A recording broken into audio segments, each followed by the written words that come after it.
It's a beautiful wet morning here at Long Creek Homestead, Blue Ridge Mountains of Maryland. We call our place Long Creek because we have this beautiful long riparian zone, a creek that runs through it, which makes it a perfect spot for growing mushrooms. Here you can see our shiitake logs that we drilled last year. These are oak logs with shiitake. This is Wide Range 46, which is a wonderful strain from Field and Forest.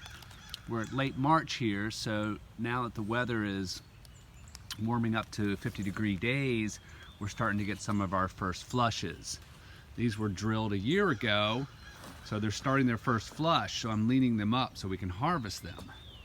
But these we just drilled, and we're keeping them low to the ground so that they can get their spawn run. That's that first year of the mycelium running through the log. So they're just barely off the ground here. You can see where they were waxed, drilled, waxed, and plugged.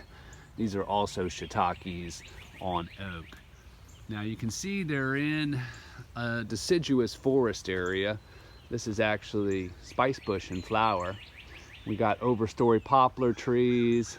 This is a really good environment. It's not windy. It's down here in a moist area by our creek. Here you can see more of our logs. Putting your logs in the right location is one of the key elements to having successfully fruiting mushroom logs. As you can see, we're all about the fungi here. These are some previous logs. Got some oysters on poplar there, some other shiitakes, and right down here by the creek. So perfect humidity levels. I'm going to throw this in as a bonus. This is a mulberry that was a volunteer here. I cut it back a few years ago and it reshot these whips, which I grafted. So now each one of these whips is a different grafted mulberry type. Yeah, life by the creek.